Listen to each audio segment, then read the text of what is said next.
그리스도인들에게 합당하게 행하여라고 하는 말씀에 어떤 행함을 하고 살아가느냐는 이제 우리가 이 땅에 살아가는 날 동안에 어떤 열매를 남기고 가느냐이기도 하지만 주님 앞에 섰을 때 어떻게 결산하느냐라고 하는 문제이기도 합니다. 사람들은 이 땅에서 어떻게 삶을 살아가느냐라고 하는 부분에 대해서 내가 이 땅에 살다가 떠나는 날 아무것도 남겨지지 않을 것이라고 하는 생각에서 자기가 중심이 되어지고 자기가 핵심이 되어지기도 하고 더 가지기도 하고 덜 가지기도 하는 것에 대해서 사람들은 중심을 가지고 살아갑니다. 그러나 하나님께서는 우리들에게 그렇게만 살기를 원하시고 계시지 않는다는 사실입니다. 그리스도인들은 이 세상을 살아가는 동안에 예수님 때문에 복 있는 사람으로 살아가게 하셨던 이유가 있습니다. 그것을 4장을 시작하면서 그러므로라고 하는 말씀으로 시작이 되었고, 그 말씀들은 우리에게 합당하게 행하여라고 하는 예수님께서 우리에게 정해놓으신 기준 그리고 그 원리에 맞춰 살아가는 것을 말씀합니다. 예수님께서 정해놓으신 기준과 원리로 살아가야 되는 이유는 언제인가 여러분들과 제게 그 모든 것을 결산하고 주님이 말씀하여 놓으신 것으로의 주님이 찾으시는 것을 찾게 되고 돌려드려야 될 날이 있기 때문이라는 거죠. 그래서 우리는 그 일들을 이루어가기 위해 우리의 겸손이 온유가 그 다음에 오래 참음과 사랑 가운데 서로 용납해야 하고, 전 시간에 우리가 함께 말씀을 들었던 것처럼 평안에 매는 줄로 성령이 하나 되게 하신 것을 힘써 지키며 살아가야 합니다. 주님께서 우리에게 주신 것이기에 우리는 그 일들을 힘써 지켜야 한다고 말씀합니다. 힘써 발견해야 하는 것이 아니라 발견되어진 그것을 힘써 지키면서 살아가야만 합니다. 그런데 그 일들에 대한 부분들을 말씀하실 때 우리는 우리가 가지고 있는 능력이 얼마인지 그리고 우리가 가지고 있는 것이 무엇인지를 돌아보아야 합니다. 바울 사도는 에베소 교회 성도들에게 3년을 가르치면서 합당하게 행하는 것이 무엇인지에 대한 것을 정리해 주셨고, 그리고는 이제 그들이 합당하게 행할 때 어떤 마음들이어야 하는 것을 말씀할 때 하나님께서는 우리 각 사람에게 그리스도의 선물의 분량대로 은혜를 주셨다라고 하는 말씀을 4장 7절에서 하고 계십니다. 다시 우리에게 말씀합니다. 우리 각 사람에게 그리스도의 선물의 분량대로 은혜를 주셨나니라고 하는 말씀을 하고 계십니다. 여기 말씀하고 있는 이제 은혜에 대한 부분들은 단지 은혜라고만 표현이 되어 있지 사실은 은사이기도 하고 달란트이기도 하고 재능이기도 하고 여러분들이 이 땅에 살아가고 있는 삶의 목적이기도 합니다. 물론 이 말씀들의 결론을, 그러니까 이 에베소서 전체의 말씀들의 그 6장까지의 말씀에 그 주제가 있습니다. 그건 4장 11절과 12절입니다. 주님께서 우리들에게 각 사람에게 필요한, 다음 주에 주실 말씀이지만 그가 예수님께서죠, 어떤 사람에게는 사도이고 어떤 사람에게는 선지자이고 어떤 사람에게는 복음 전하는 자이고 어떤 사람에게는 목사와 교사로 삼아 주신 일이 있습니다. 그런데 그렇게 사명을 주신 이유가 무엇입니까? 12절에 말씀하기를 이는 성도를 온전하게 하는 일입니다. 그냥 성도를 완전하게 한다는 게 아니라 주님의 사람으로 만들어가는 거지요. 그렇게 만들어갈 때 그 사람을 통하여 봉사의 일을 하게 하고 또 그 사람을 통해서 그리스도의 몸인 예수님의 공동체인 교회와 또 예수님이 우리에게 맡겨주신 것들을 서로 세워가는 일들을 하게 되어진다라고 하는 결론으로 가게 되어 있습니다. 그런데 바울 사도는 에베소 교회의 성도들에게 이 말씀을 이렇게 전하면서 사실 편하게 할 수 있었던 이유에 대한 건 예수님께서 말씀해 놓으신 달란트 비유를 이미 에베소 교회 성도들에게 전해 주었기 때문인 거죠. 사실 어려서부터 우리가 그 예수님의 말씀을 들으면 이 달란트 비유는 지금까지 여러 번 듣게 되죠. 마태복음 25장에 나오는 비유 중에 하나입니다. 그 달란트 비유에 보면 이렇게 말씀을 시작을 합니다. 마태복음 25장 14절입니다. 또 어떤 사람이 타국에 갈 때, 이제 여기 말하는 어떤 사람은 예수님을 비유하시는 거죠. 타국은 바로 천국이고요. 그 종들입니다. 우리들입니다. 오늘 7절에 말씀하는 것처럼 우리 각 사람에게라고 말씀하시는 그 종들에게 이제 불러서 자기의 소유를 맡긴가 같다고 말씀하십니다. 누구의 소유죠? 자기 소유입니다. 그러니까 예수님의 것을 누구에게? 자기의 종들에게 맡겨주시는 겁니다. 그러니까 그 말씀들을 우리는 기억해야 하는 거죠. 15절에 이렇게 말합니다. 각각 그 재능대로. 우리 각 사람에게라고 말하는 에베소서 4장 7절의 말씀이 이제 여기에 나오는 겁니다. 우리 각각 그 재능대로 한 사람에게는 금 5, 한 사람에게는 금 2달란트, 한 사람에게는 1달란트를 주고 이제 타국으로 떠나갑니다. 그런데 이제 2달란트와 5달란트 받았던 자는 그 말씀을 받은 대로 최선을 다합니다. 16절과 17절에 이렇게 말씀합니다. 5달란트 받은 자는 바로 가서 그것으로 장사하여 또 5달란트를 남기고 2달란트 받은 자도 그와 같이 하여 또 2달란트를 남겼다. 그들은 주신 말씀입니다. 바로 갑니다. 망설이지 않고 바로 가서 장사를 합니다. 근데 여러분, 바로 가서 장사할 수 있었던 건 자기들에게 언젠가 주인이 내게 이걸 맡겨주면 난 이렇게 해야지라고 하는 것이 서 있지 않으면 바로 가서가 어렵지요. 그러니까 이 사람들은 늘 언제나 무엇을 해야 할 것인지에 대한 준비를 하고 있었던 거죠. 꿈을 꾸고 있었던 것이고 그것을 우리는 비전이라고도 이야기를 합니다. 그래서 그들은 주인이 맡겨준 것을 가지고 바로 가서 장사를 합니다.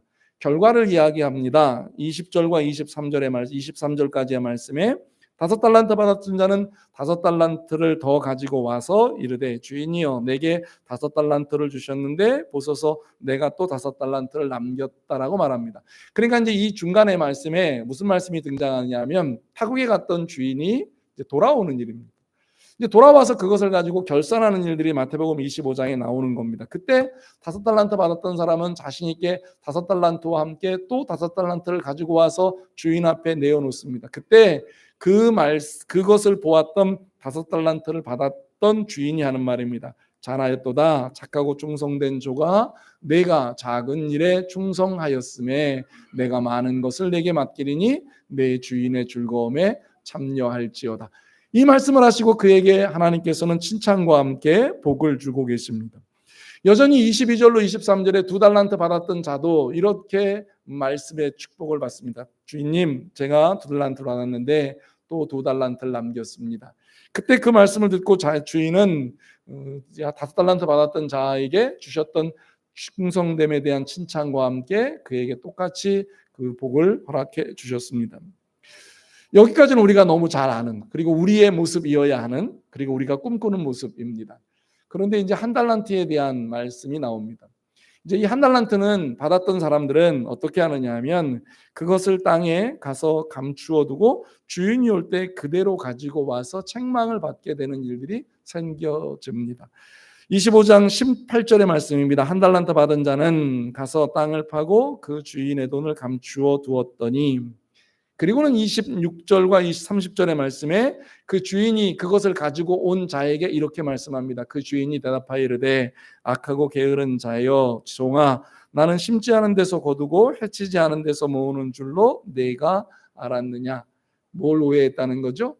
주인을 오해했다는 겁니다. 그리고 27절부터 30절 이렇게 말합니다. 그러면 내가 마땅히 내 돈을 취리하는 자들에게나 맡겼다가 내가 돌아와서 내 원금과 이자를 받게 하였을 것이니라 하고 그에게서 1달란트를 빼앗아서 10달란트 가진 자에게 주라. 무릇 있는 자는 받아 풍족하게 되고 없는 자는 그 있는 것까지 빼앗기리라. 그러니까 있는 것도 빼앗기는 게 안타까운데 30절은 더 안타까운 말씀을 하십니다. 이 무익한 종을 바깥 어두운 데로 내쫓으라. 거기서 슬피 울며 이를 갈리라 하니라고 말씀하면서 달란트 비유를 마무리를 하십니다. 이제 이 말씀을 바울 사도를 통해서 에베소 교회의 말씀을 듣고 가르쳤을 거라는 겁니다. 그리고는 이제 그 말씀을 배웠던 그리고 알고 있던 그 에베소 교회 성도들이 합당하게 행하고 있느냐를 지금 오늘 본문의 말씀에서 돌아보고 있는 겁니다. 그러면서 그들에게 주시는 말씀은 각 사람에게 5달란트, 2달란트, 1달란트를 맡기는 것처럼 오늘 여기 본문에도 이렇게 말합니다. 우리 각 사람에게 라는 말씀을 하고 계신다는 겁니다. 여기 우리라고 하는 말은 우리가 되고 싶어서 우리가 된 것이 아니라는 사실입니다. 그러니까 우리가 여기 오늘 예수님의 말씀 가운데 바울 사도가 일컫는 말씀 가운데 내가 우리가 되고 싶다고 우리가 될 수 있는 게 아니라는 사실이에요. 이 우리라고 하는 말의 의미는 예수님으로부터라고 하는 말입니다. 그러니까 예수님으로부터 너희는 우리가 되었다라고 하는 말씀을 하고 계시는 겁니다. 이 말씀들은 이미 에베소 1장부터 3장까지의 말씀에서 구원받은 자로의 삶을 살게 된 것이고 그 자에게 하나님께서는 구원의 놀라운 은혜를 주신 겁니다. 바울은 누구보다도 구약 성경을 잘 알았던 사람입니다. 그가 예수님을 만나기 전에 그는 율법의 사람이었고 바리새인이었고 하나님의 말씀을 누구보다 잘 배웠던 사람입니다. 그런 그가 구약의 사람들 가운데에 주님의 일을 했던 모든 사람들에게는 반드시 뭐가 있는 걸 알았느냐 하면 우리라고 하는 것이 있는 걸 알았습니다. 그러니까 그 말씀은 신약의 시대에 예수님으로부터라고 하는 말씀으로 바꿔놓았지, 실제 구약의 성경에서도 구원받은 사람이거나 아니면 하나님께 쓰임받은 모든 사람에게는 반드시 하나님이 주시는 우리가 있다는 걸 알았습니다. 특히 아브라함 같은 사람, 이삭 같은 사람, 야곱 같은 사람, 처음 족장을 만들어 가야 되는 사람, 그 족장대 시대에 다시 나라를 만들어 가야 되는 사람의 그 모세나 여호수아 같은 사람, 나라의 개념의 그 조직을 세워야 되는 다윗과 같은 사람, 그리고 그들에게 하나님의 말씀을 전해야 되는 이사야 같은, 그리고 그곳에 나오는 많은 선지자들에게 대한 말씀들을 가만 생각해 보면 그들이 주의 말씀을 전하거나 아니면 주님의 말씀대로의 삶의 복을 이 땅에 누리며 살아가거나 나누며 살아갈 때 그들은 우리인 것이 얼마나 중요했다라고 하는 것을 너무나 잘 압니다. 그러니까 바울도 그리스도인들에게 우리가 누구입니까? 라고 하는 부분들을 말씀해 주시기 위해서 우리가 누구이냐라고 하는 말씀을 할 때 바로 구원받은 자, 성도들이요, 그리스도인이요, 하나님의 자녀요, 천국의 사람들임을 분명하게 언급하고 계시는 겁니다. 그러니까 여기 오늘 4장 7절에 말씀하는 우리라고 하는 이 말씀의 의미는 정말로 우리들에게 너무 소중하고 귀한 말씀인 거죠. 우리가 아닌 자에게 주님이 이 일들을 맡기시지 않는다는 거예요. 우리가 된 모든 사람들에게는 그 일들을 맡겨주신다라고 하는 거죠. 그러니까 이 우리라고 하는 의미에 대한 말씀들을 생각해 보면서 우리 각 사람에게입니다. 우리라고 하는 말에 구원에 받은 말이 있기 때문에 그 우리에 속한 그 모든 사람들에게 한 사람 한 사람 각 사람에게라는 말씀, 다시 말씀드리면 그리스도인 모두에게 일컫는 말이기도 하지만 각자라고 하는 한 사람 한 사람에게 대한 말씀들을 하고 계심인 거죠. 그래서 마태복음 25장에서도 두 달란트 한 달란트 받았던 사람에 대한 부분들을 각 사람에게라는 말씀을 하셨고 그들의 재능대로 따라서 다섯, 둘, 하나를 남겨주신 건 각 사람에게가 그만큼 중요하다라고 하는 겁니다. 그런데 마태복음 25장에 똑같이 나오는 말씀들 다섯과 둘과 하나에 대한 부분들을 주님께서는 뭐라고 말씀하셨느냐 하면 그리스도의 선물을 분량대로 주신다라고 말씀합니다. 이 그리스도의 선물은 우리에게는 크게 두 가지입니다. 첫째는 2장 8절에 나오는 말, 에베소 2장 8절에 나오는 말씀처럼 구원입니다. 주님의 선물은 우리에게 구원으로 주어지십니다. 그리고 또 하나의 선물이 있습니다. 그건 뭐죠? 달란트입니다. 재능이에요. 내게 있는 것이 다른 사람에게 있을 수도 있고 내게 없는 것이 다른 사람에게 있을 수도 있고 내게 없는 것이 다른 사람에게도 없을 수도 있습니다. 그 모든 것은 누군가가 찾아보면 어딘가에 각 달란트대로 맡겨주었고 달란트대로 이 땅에 살아가게 되어 있다는 거죠. 그래서 여기 분량대로라고 하는 말은 무슨 말입니까? 척도입니다. 정도이기도 하고 분량, 예수님이 주셨던 분량대로입니다. 어떤 사람에게는 많고 어떤 사람에게는 적다. 분량대로입니다. 다섯과 둘과 하나를 준 건 분량대로입니다. 그런데 바울은 많고 적음에 대한 부분들을 먼저 말하고 있지 않습니다. 만약 마태복음 25장에 나오는 말씀처럼 많고 적음의 부분들을 가지고 이야기하셨다면 5달란트와 2달란트 받았던 사에게 했던 칭찬이 달라야 합니다. 그런데 5달란트 받았던 자나 2달란트 받았던 자에 대한 칭찬이 동일한 것은 주님은 우리에게 맡겨주신 분량에 대한 부분들을 많고 적음에 대한 부분들을 가지고 칭찬하시는 게 아니라 얼마만큼 그것을 가지고서 바로 가서 주님의 일을 했느냐에 대한 재능에 대한 부분들을 주셨기에 그것을 찾고 계신다라고 하는 사실입니다. 우리는 주님의 일을 감당하면서 늘 생각해야 하는 것이 있습니다. 여기 은혜라고 하는 말인데 은혜라고 하는 말에 담겨져 있는 뜻은 선물입니다. 그러니까 이 4장 7절에 나오는 그리스도의 선물이 은혜라고 하는 말로 사용이 됩니다. 그런데 또 하나에 담겨져 있는 의미가 있습니다. 그게 뭐냐면 너그러움이라는 말과 기쁨과 감사라는 말입니다. 다시 이 말씀을 정리해 보면 그리스도인들이 주의 일을 할 때 늘 확인해야 하는 것은 바로 예수님의 능력이 얼마나 많은가에 대한 부분이 아니라, 그러니까 빌립보서 4장 13절에 나오는 말씀처럼 내게 능력 주시는 자 안에서 내가 모든 것을 할 수 있느니라고 하는 말씀은 주님이 주시는 주님의 일은 주님의 능력을 받은 대로 주의 일을 하게 되어 있는데 그 일들을 할 때 여러분들과 제가 분명히 점검해야 하는 것이 있습니다. 그게 뭐냐 하면 그 일을 할 때 주님이 주시는 기쁨이 있느냐, 그 일을 할 때 주님이 주시는 감사가 있느냐는 겁니다. 여러분, 주님 앞에 오늘 이렇게 거룩한 주일 주예전에 나올 때 기쁨과 감사가 있게 나오셨느냐는 거예요. 이곳에 나와서 예배드리는 이 시간을 기다리면서 여러분들에게는 기쁨과 감사가 있느냐는 겁니다. 주님이 물으시는 건 여러분들이 그 일들을 할 때 억지로 하거나 인색한 마음으로 하는 걸 주님이 원하시지 않는다는 거예요. 뭐 옛날 여러분들이 뭐 이렇게 어렸을 때 했던 것처럼 고삐에 묶여져 있는 소가 끌려오듯이의 모습이 되어지지를 않길 원하시는 거예요. 주님은 이 자리가 그만큼 소중하기 때문이라는 겁니다.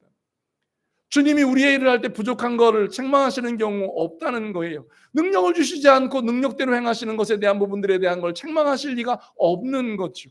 주님은 여러분들에게 맡겨주신 그 모든 일들을 하실 때 언제나 주님 앞에서의 일들 앞에 점검하는 사실들은 그 일을 하며 기뻐함이 있느냐, 그 일을 하며 감사함이 있느냐, 그 일을 하면서 여러분들은 믿음은 행복하냐를 주님이 여러분들과 제게 늘 묻는 질문이라고 하는 사실이죠. 사실 우리의 삶에 예수님께서 주신 기쁨과 감사가 있느냐라고 하는 건 구원에 대한 부분이기도 합니다. 그런데 우리가 주님의 일을 하면서도 여전히 생각해야 되는 것이 있습니다. 그것이 바로 기쁨과 감사가 있느냐, 선물을 주셨나니라고 하는 말씀의 의미인 겁니다. 여러분들은 어떠십니까?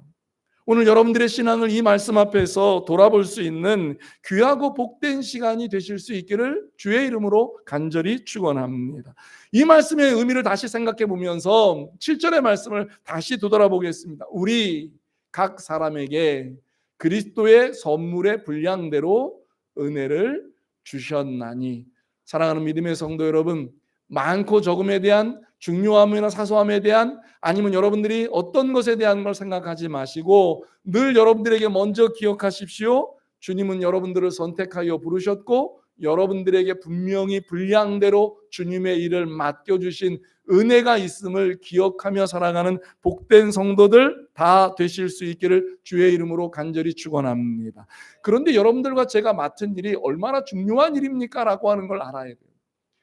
여러분, 세상의 의사 선생님들이요, 사실 그분들이 얼마나 많은 공부를 합니까? 보통 다른 사람들보다 6년, 7년 공부해야 되는 과정들, 그리고 끝난다고 끝이 나는 게 아니라 인턴 생활해야 되고 레지던트 생활해야 되고 전문의가 되기 위해서 시험을 봐야 되고, 그래서 한 분의 의사 선생님이 완성이 되어집니다. 여러분, 그분들이 왜 그렇게 공부를 하죠? 또 끊임없이 내가 전문의가 되었고 교수가 되었다고 끝인가요? 계속 공부를 합니다. 왜냐하면 환자들이 앓고 있는 병들이 계속 바뀌어지기 때문에 자기가 알고 있는 분야가 끝이 나는 게 아닌 거죠.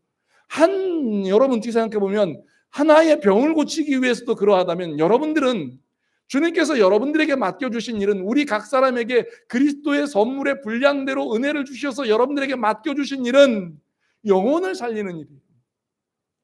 영혼을 대하는 일입니다. 여러분들에게 주어진 일들은 여러분들 주위에 있는 사람들의 영혼을 살리는 일이에요. 주님이 마태복음 25장의 결산의 때에 그 사람에게 잘했다 아니면 그 잘못했다 하나에 맡은 사람에 대한 부분들을 책망하시는 이유는 열매가 있고 없기 때문에가 아니라 그 열매의 분량 때문에가 아니라 주님이 주신 그 각 사람에게 주시었던 각자에게 주시었던 그리스도의 선물의 분량을 어떻게 썼느냐 하는 거예요. 어떻게 사용했느냐는 거예요. 주님이 여러분들에게 주신 분량은 영혼을 살리는 일이에요. 여러분들에게 주신 은혜는 영혼을 살리는 일이에요. 죽어가는 사람들이요, 영혼이 지옥 가야 되는 사람들이요, 그 사람들을 살려내는 일이라고요. 아무에게나 맡기실까요? 여러분, 그 일들을 정말 아무에게나 그냥 덥석덥석 맡기실 수 있을까요? 제가 간혹 여러분들에게 설교를 하면서 말씀을 드리지만 만약 정말 주님께서 어마어마한 재능들이 필요한 사람들을 불러 쓰셔야 될 것 같으면 주님이 천재라고 만들어 주셨던 그 사람들을 통해서 이루시면 돼요. 주님이 교회를 한꺼번에 몇백 개, 몇천 개를 짓고 싶으시면 이렇게 정말 개미군단이 아니라 정말 부자 한 사람을 회심시켜서 그로 하여금 자기에게 가진 재산을 그곳에 짓게 하면 돼요. 그런데 하나님은 절대로 그렇게 일하지 않으세요. 왜냐하면 우리의 작은 헌신을 통해서 한 사람을 구원하고 우리의 작은 헌신을 통해서 하나의 교회를 세워가기를 원하시기 때문이라고 하는 사실이죠. 그만큼 영혼을 다루는 일은 소중하다는 거예요. 여러분들이 한 사람을 위해서 눈물로 기도하는 일들이 그만큼 소중하다는 거예요. 한 사람을 품어 안고 그 사람을 살려내기 위해서 눈물로 기도하는 일들은 그만큼 값지다라고 하는 거죠. 트레이시 리트라고 하는 사람이 쓴 책 당신은 꽤 괜찮은 사람입니다 라고 하는 곳에 나오는 내용입니다.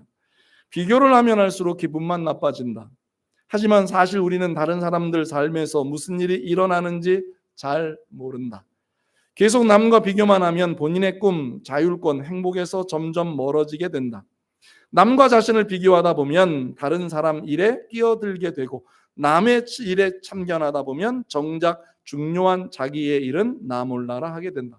부디 자기 일에만 신경 쓰면서 본인에게 집중하자라고 하는 말을 합니다. 여러분, 이 말의 해석이 뭘까요? 누구나 자신만의 향기가 있다는 겁니다. 같이 태어난 쌍둥이도요, 풍겨나는 향기가 다르다라고 하는 겁니다. 그러면 각자에게 모두 특별하게 비교의 대상이 결코 아니라고 하는 사실 때문에 그는 그에게 우주가 있고 나는 나에게 우주가 있기 때문에 비교하며 살 필요가 없다는 거죠. 내게 주어진 일, 내게 맡겨진 일, 내게 주신 잘하는 일 하면서 살아야 한다라고 하는 사실입니다. 그 일들의 기쁨을 느끼지 못하는 사람이 다른 사람을 부러워한다고 한들 그것 때문에 기뻐할 수 있을까요?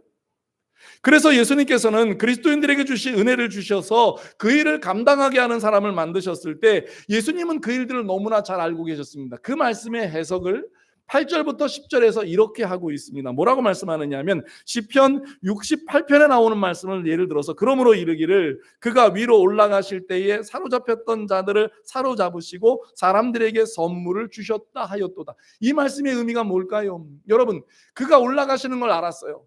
그런데 이 땅에 맡겨놓은 사로잡은 자들이 있다는 겁니다. 그들에게 뭘 주셨다고요? 선물을 주셨다. 이 사람들이 누구예요? 시대마다 주님이 부르신 부름의 사람들인 여러분들인 줄로 믿기를 주님의 이름으로 간절히 축원합니다. 이들을 4장 11절에서는 사도로 부르시고 선지자로 부르시고 복음 전하는 자로 부르시고 목사와 교사로 부르셨던 그 사람들인 것을 말씀하고 계시는 겁니다. 그런데 예수님께서 이처럼 이 모든 것을 너무나 잘 아시는 이유는요, 예수님께서 이 땅에 사셨기 때문입니다. 9절로 10절에서 이렇게 말씀을 하고 있지요. 올라가셨다 하였은즉 땅 아래 낮은 곳으로 내리셨던 것이 아니면 무엇이겠느냐. 여러분, 예수님은요 우리 시대의 사람이 아니세요. 그러니까 예수님은 그 시대 정말로 멀고 먼 2000년 전에 사셨습니다. 근데 그 예수님의 모습을 가만히 생각해 보세요. 태어나신 거 어디서 태어나셨죠? 예루살렘 밑에인 베들레헴에서 태어나셨습니다. 예수님의 고향은 베들레헴이세요. 그런데 그가 기억하고 있는 장소는 어디냐 하면 마구간이에요. 구유에 누였다. 근데 예수님이 태어나시고는 얼마 지나지 않아서 그 베들레헴에서 갑자기 그 아기를 데리고 저 먼 길로 내려갑니다. 애굽이라고 하는 곳으로 피난을 갑니다. 그리고는 예수님께서 그곳에서 예수님이 첫 해외여행이 애굽이셨어요. 그러니까 그 지금으로 말하면 이집트에 가신 거예요. 베들레헴에서 이집트는 그다지 멀지가 않거든요. 내려갔어요. 그랬다가 예수님이 그 다음에 가 살아야 되는 곳이 다시 베들레헴이거나 예루살렘인 줄 알았더니 다시 먼 길로 올라가게 하십니다. 어디로 가게 하시느냐 하면 저 위쪽 나사렛으로 가게 살게 하세요. 그래서 그 예수님을 어디 예수라고 말하느냐 하면 예수님이 2살, 3살 이후에 살았던 고향, 제2의 고향, 태어난 것은 베들레헴이지만 자라신 곳은 나사렛이니까 나사렛이라고 말씀합니다. 예수님은 그때부터 한 번도 이스라엘을 벗어나신 기억이 말씀이 나오지가 않으세요. 늘 그 안에서 아버지 요셉과 함께 어머니 마리아와 함께 30세까지 사세요. 그리고는 이제 요단강에서 세례를 받으시는 때로부터 시작해서 그 공생의 사역을 하실 때도 갈릴리 바다 중심으로, 갈릴리 호수 중심으로 예수님의 사역을 하시다가 어쩌다가 6월절이 되거나 말씀하실 게 있으면 예루살렘을 수도에 오셨다가 다시 올라가시는 일을 하셨습니다. 그 예수님께서 그와 같은 일들을 하시면서 앞으로 되어질 사람들에게 뭐라고 말씀하신 거느냐 하면 그 사람들을 내가 사로잡았고 8절에 있는 그 시편의 말씀을 이루시기 위해서 내가 그 사람을 사로잡았고 그 사로잡은 사람에게 주님께서 뭘 맡기셨다고요? 자기의 선물을 주시면서 그걸 맡기셨다라고 하는 말씀을 하고 계십니다. 다시 10절에 말씀하기를 내리셨던 그가 곧 모든 하늘 위에 오르신 자니 이는 만물을 충만하게 하려 하심이라. 다시 말하면 주님께서 그 모든 것을 충만하게 하시는 그날까지 우리들에게는 선물을 주시고, 그 선물 주심에 따라서 오늘 4장 7절에 말씀하시는 것처럼 각 사람에게 그리스도의 선물의 분량대로 은혜를 주시고 그 은혜대로 주님의 일을 감당하도록 하셨다라고 하는 거예요. 여러분들과 저는요, 예수님의 모습과 비교해서 살면 엄청나잖아요. 예수님은 이 땅에 오셔서 많은 일을 행하신 것은 맞지만 33년 청년의 때에 주님을 만나셨어요. 하나님 나라로 가셨다고. 그 예수님이 이 땅을 떠나시면서 예수님이 하셔야 되는 일을 누군가에게 맡기셔야 돼요. 예수님의 시대에는 그게 예수님의 제자들이는 사도들이에요. 그런데 오늘의 시대에는 누구일까요? 우리 각 사람에게, 여러분들에게 맡기신다. 그런데 여러분들에게 그 일을 맡기실 때 아무에게나 맡기실까요? 가만 생각해 보세요. 여러분, 중요하면 중요할수록 그 중요한 일을 누구에게 맡기시느냐고요. 여러분, 이 땅에 영혼을 살리는 문제, 지옥을 가고 있는 사람, 그 사람을 천국으로 인도하는 거예요. 예수님을 전혀 모르던 마귀의 자녀인 사람을, 슬퍼하고 살아가는 그 사람을 기쁨으로 인도하는 일이 아무에게나 맡기시겠냐. 그 일이 얼마나 소중한데, 얼마나 귀한데. 마귀는 우리에게 이렇게 말합니다. 너희가 하는 일은 사천한 일이라고, 너희가 하는 일은 보잘것없는 일이라고. 그런데 예수님은 우리에게 뭐라고 말씀하시느냐 하면, 너희가 하는 일은 세상의 그 어떠한 일과 다르다. 정치하고 다르다고, 경제하고 다르다고. 왜 우리가 주님 앞에서 영혼 살리는 일을 해야 하는 우리가 정치와 경제에 너만 나르느냐고. 그건 믿음 좋은 사람들 중에 해야 하는 일들인 것을 그들에게 맡기고, 여러분들이 해야 하는 일은 지옥 가야 하는 그 사람, 영원한 지옥에서 살아야 되는 그 사람을 영원한 지옥에서 건져내어서 영원한 천국으로 가게 해야 되는 영혼 맡기신 그 사람들이 여러분들인 것을 믿기를 주의 이름으로 간절히 축원합니다. 그런데 예수님께서 4장 8절에 시편 68편을 이루시기 위한 사로잡혔던 그 일들 때문에 사로잡으셨던 그 사람들이 누구일까? 그 사람이 바로 4장 7절에 말하는 우리예요. 여러분들입니다. 여러분, 교회 안에서 가장 중요한 일이 뭐냐고 물으시는 일들이 가끔 있습니다. 목사가 가장 중요하냐고요? 물론 일하는 면에서는 그럴 수 있을런지 모르겠습니다. 장로님들이 중요하십니다. 물론 일하는 면에서는 교회 안에 공동체를, 조직을 유지하기 위해서는, 어떻게 보면 공동체를 유지하기 위해서는 중요한지 모르겠습니다. 그런데 교회에서 가장 중요한 사람은 복음 전하는 자, 생명 살리는 사람이라고. 왜요? 주님이 우리를 부르심의 목적도, 또 우리로 하여금 주님의 나라를 확장해 가시는 목적도, 주님이 이 교회 공동체를 유지하는 목적도 바로 생명 살리는 일에 있기 때문인 줄로 믿습니다. 사람들이 영국의 교회를 걱정을 하더라고요. 그런데 영국의 교회 안에 있는 그 젊은 목사님들이 모여서 기도를 하면서 써가는 그들의 말하면은 그 목회일기가 있습니다. 근데 그게 우리들에게 이제 조금씩 소개가 되는데, 영국의 교회를 걱정합니다. 물론 예수 믿는 사람의 숫자가 너무 확 줄었기 때문에 2% 3%밖에 안 되는 영국 교회를 생각하면 걱정하는 게 맞습니다. 그런데요, 구루터기가 있어요. 여전히 주님 앞에서 복음 전하는 사람들이 있어요. 여전히 주님이 맡겨주신 우리 각 사람에게 그리스도의 선물의 분량대로 은혜를 주신 것을 기억하는 그 각자의 사람이 남아있다는 거예요. 그들은 지금도 꿈을 꿉니다. 영국 교회가 다시 부흥될 것을 꿈을 꿉니다. 그리고 기도합니다. 무엇을 위해서요? 다시 그 나라가 살아나기를, 부흥되기를, 그리고 여전히 많은 사람들이 주께 몰려오기를 기도하고 있습니다. 그리고 그 역사들이 작지만 일어나고 있는 곳들이 각 곳에서 무너졌던 교회들에 대한 일반적인 뉴스는 이슬람으로 팔려가고 술집으로 팔려가는 거였는데, 그 교회가 다시 새롭게 변화돼서 하나님의 놀라운 일들이 써져가고 있는 일들이 지금도 계속 이루어져 가고 있다는 겁니다. 매스컴은 소개하지 않습니다. 뭐에 대한 것만, 자극적인 것만 소개합니다. 타이틀도 자극적인 것만 이야기합니다. 영국의 교회 이슬람 뭐가 되다, 영국의 교회 술집이 되다. 그런데 여러분, 아니고요. 이 말이 다가 아니고요. 그 말은 일상적으로 이루어지는 일일런지 몰라도 지금 은밀한 곳에서 이루어지는 일들은, 주의 복음이 증거되는 영국 땅에는 여전히 교회가 왕성하게 살아나는 기미가 보인다는 거예요. 그러면 우리는 지금 우리가 뭘 해야 될까요? 여러분, 교회 조직을 유지하는 게 교회 공동체가 다 하는 일이 아니에요. 그건 성도들을 살피기 위한 모습인 거죠. 교회가 여러분 조직이 살아나야 합니다라고 하는 말을 하는 건 교회 공동체가 서로를 위하여 돌보기 위한 모습이어야 하는 거죠.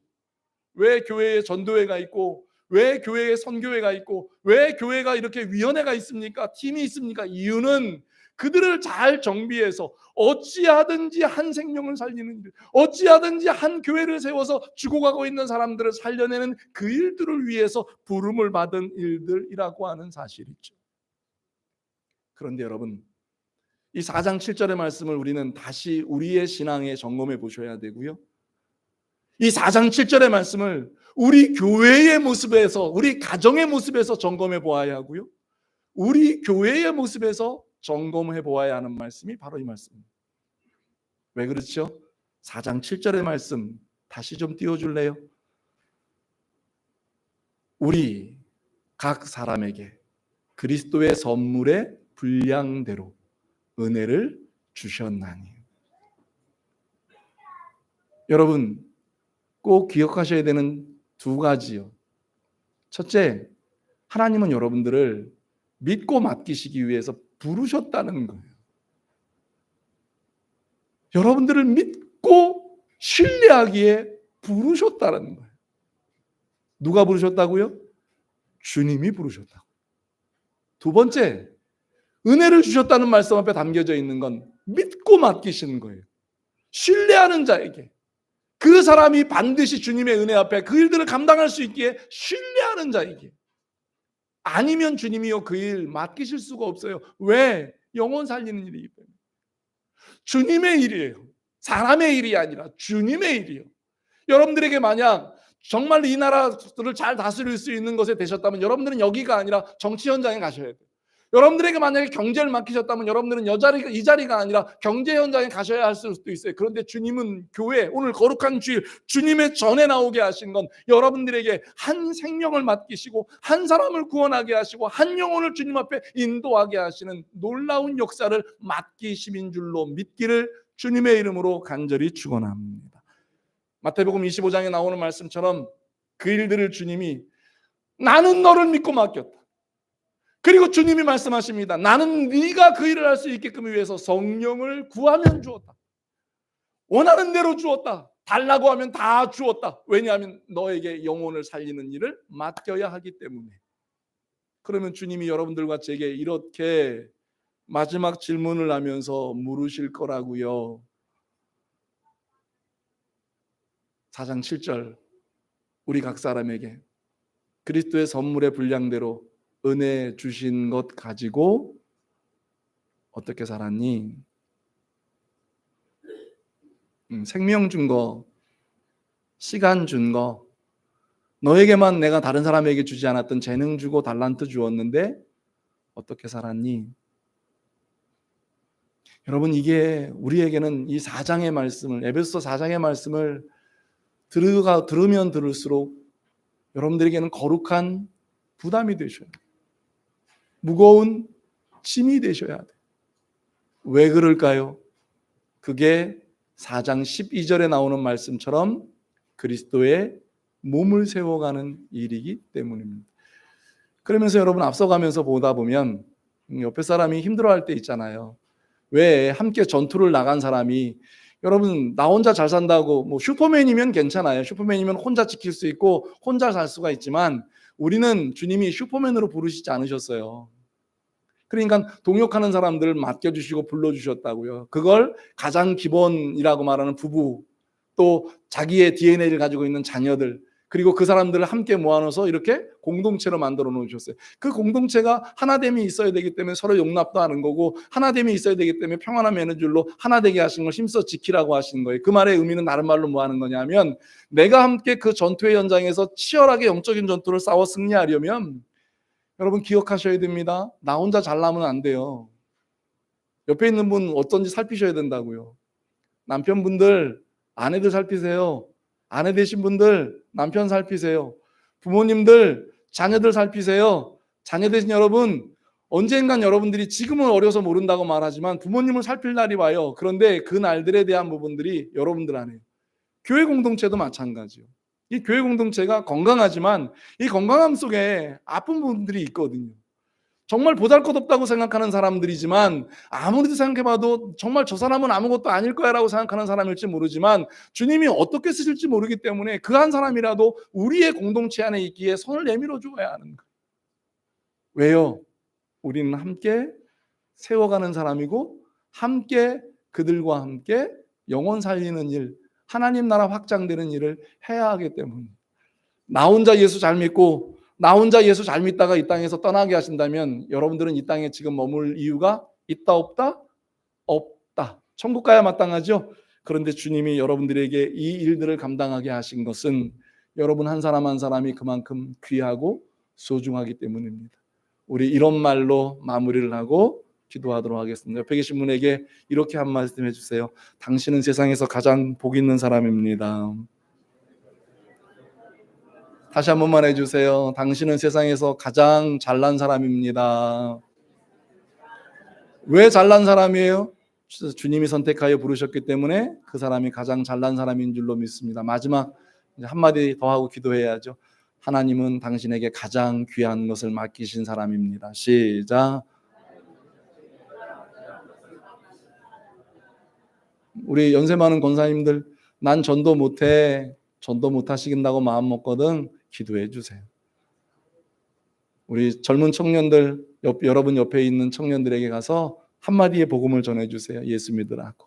그것이 우리가 살고 우리 가정이 살고 우리 교회가 사는, 우리 각 사람에게 그리스도의 선물에 분량대로 은혜를 주신 일인 줄로 믿기를 주의 이름으로 간절히 축원합니다. 저는 이 말씀을 전하면서 마태복음 25장 나오는 21절과 23절의 말씀이 여러분들의 것이 되시기를. 잘했다, 착하고 충성된 종아. 주님이 말씀하시는 그 칭찬이 오늘 예배하며 주의 말씀을 듣는 여러분 모두의 것이 되기를 주의 이름으로 간절히 축원합니다. 기도하겠습니다. 우리는 주님 앞에 어떤 믿음의 사람인가를 고백하는 겁니다. 왜 주님이 우리에게 사도, 선지자, 복음 전하는 자, 목사, 교사 이야기를 할까요? 그건 특별한 사람만이 아니에요. 우리 모두에게라고요. 왜죠? 서로 세워가야 하기 때문입니다. 그리고 그리스도의 몸을 세워가야 하기 때문입니다. 천국의 복음을 확장되어야 가야 하기 때문입니다. 우리가 해야 하는 일이기도 해요. 우리가 감당해야 하는 일이기도 합니다. 여러분 옆에 혹시 죽어가는 사람 없어요? 그런데도 여러분은 아무런 마음이 안 드세요? 그 사람을 매일 만나는데, 그 사람과 매일 밥상을 대하는데, 그 사람과 매일 말을 나누는데 그 사람이 예수를 믿지 않아요. 그런데도 불구하고 여러분들의 마음에는 여러분들은 태연하게 그 사람을 대하고 계세요. 죄송해요. 그 사람 잘못이 아니라 우리 주님이 우리에게 각 사람에게 주신 선물의 분량대로 은혜를 주신 것을 잊고 살아가는 거예요. 그게 아픈 거예요. 그게 힘든 거예요. 주님이 여러분들에게 믿고 맡기셨는데요. 오늘 이 시간에 두 가지 기도 같이 할게요. 첫째는 우리에게 주신 구원의 은혜 때문에 내게 맡겨주신 복음의 사명을 잘 감당하고 있는지 살펴보는 기도예요. 두 번째는 여러분 주위에 여러분들에게 통해서 복음을 듣고 그 사람을 살려내기를 기다리고 있는 사람들 한번 생각해 보세요. 성도가 돼야 되는데, 구원은 받아야 되는데, 교회 생활은 해야 되는데 코로나 이후에 낙심하고 교회 생활을 하지 않고 있는 그 사람들 마음에 담고요. 이 시간에 이 두 가지 기도 제목을 가지고요, 간절함을 가지고 기도하는 시간 한 1, 2분만 갖도록 하겠습니다. 같이 기도할게요. 하나님 감사합니다. 주님 앞에 우리는 복 있는 사람, 구원받아 뒤에 복이 있고 천국에 가는데 복이 있습니다. 더 복이 있는 건 우리에게 생명 살리는 일을 맡겨주셨습니다. 생명을 살리는 일을 맡겨주셨습니다. 우리에게 그 일을 맡겨주셨으니 더 귀하고 복되게 감당하며 살게 해주세요. 더 귀하고 복되게 많은 사람들에게 복음 전하며 살아가게 해주세요. 우리와 매일 만나는 그 사람, 우리와 매일 대화를 나누는 그 사람에게 은혜가 없으면, 그 사람에게 복음을 전하지 못하면 우리는 생명력이 없는 사람입니다. 이 땅에 살고는 있지만 그리스도인이 아닙니다. 하나님, 우리는 그 복음 전하며 살게 해주세요. 지금 이 시간 우리가 만나는 사람 중에, 우리가 하나님 앞에 밥을 함께 먹는 사람 중에 예수 믿지 않는 사람이 있다면 그들이 예수 믿게 하기 위해서, 그들이 주님 전에 나오게 하기 위해서, 그들을 주님의 전으로 인도하기 위해서 온 마음 다하는 주의 성도 되게 하여 주옵소서. 하나님 감사합니다. 우리가 복이 있는 건 구원받았기 때문만이 아니라 주님의 복음을 전해 이 땅에 죽어가는 자들을 살려낼 수 있는 권세가 있기 때문인 줄로 믿습니다. 예수님의 그 일을 우리가 맡았습니다. 성령을 통하여 우리가 그 일을 맡았사오니 잘 감당하는 우리가 되게 하여 주옵소서. 하나님, 우리와 함께 늘 밥상머리에 앉아있는 사람이 예수를 믿지 않는다면 우리는 늘 눈물로 기도해야 하지 않을까요?